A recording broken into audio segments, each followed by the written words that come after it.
Bonjour, bienvenue sur ma chaîne YouTube, mon site internet, ma page Facebook et ma page Instagram.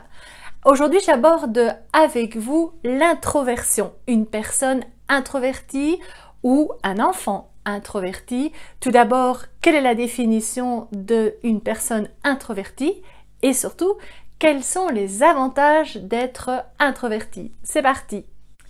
Mon nom est Isabelle Nuy, je suis kinésiologue, sophrologue, coach de vie, d'affaires, coach scolaire, art thérapeute et hypnothérapeute. Aujourd'hui, j'aborde avec vous le côté introverti. Pourquoi? Parce que souvent, des mamans viennent me trouver dans mon cabinet ou des parents en me disant « mon enfant est introverti, ça ne va pas, est-ce qu'il n'y a pas moyen de changer ça ?» Eh bien, oui et non, j'avais envie de voir avec vous les points positifs de ce côté introverti qui souvent est vu de manière assez négative. Alors, je vous donne 5 points positifs d'une personne ou d'un enfant introverti. Alors, tout d'abord, la définition de une personne introvertie.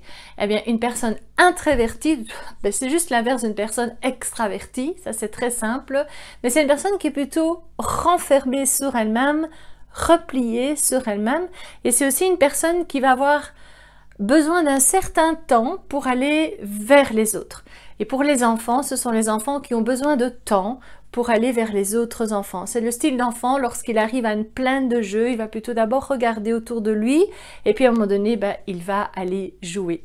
C'est la personne ou l'enfant qui a besoin d'un certain temps pour se mettre en confiance, pour aller vers l'autre. Premièrement, eh bien, c'est un enfant ou une personne qui aura plutôt tendance à avoir une écoute active. C'est quelqu'un qui va prendre plaisir et qui va prendre le temps d'écouter. Donc, c'est tout à fait positif. Deuxième point positif d'une personne ou d'un enfant introverti, c'est une personne qui va être observateur. Il va prendre le temps d'observer la pièce, les personnes qui sont autour de lui avant d'aller vers ces personnes ou d'aller dans cette pièce, dans cet endroit. Donc, il est observateur. Ça veut dire que s'il y a quelque chose qui n'est pas juste ou qui n'est pas cohérent pour lui, eh bien, il ne s'y aventurera pas. Donc, pour moi, c'est aussi positif. Troisième point positif, c'est une personne qui va bien réfléchir avant de parler, avant de dire quelque chose. Parce que tout simplement, elle n'a pas envie de faire du mal à l'autre et se projette aussi en disant « tiens, si on me disait ça à moi-même, qu'est-ce que ça me ferait ?» Donc, elle se met un petit peu dans la situation méta, comme on dit, et donc c'est aussi positif tout compte fait. Quatrième point positif, c'est une personne qui va choisir ses amis. Elle ne va pas prendre n'importe qui, n'importe quoi. Elle va prendre le temps d'aller vers les gens qui lui ressemblent, qui ont des points d'intérêt communs avec elle, avec eux tout simplement. Et ça aussi, moi je trouve que c'est tout à fait positif.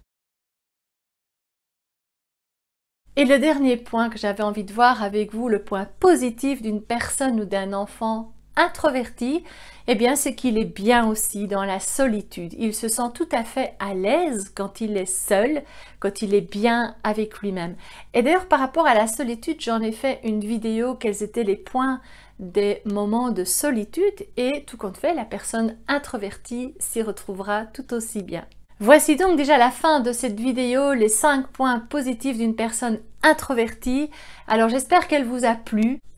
Likez la vidéo si vous avez aimé, partagez pourquoi pas pour faire connaître à vos amis la personne introvertie, peut-être que vous vous y retrouverez, tout compte fait, et commentez, abonnez-vous à ma chaîne, comme ça vous serez avertis de mes prochaines vidéos. Je vous dis à bientôt, au revoir.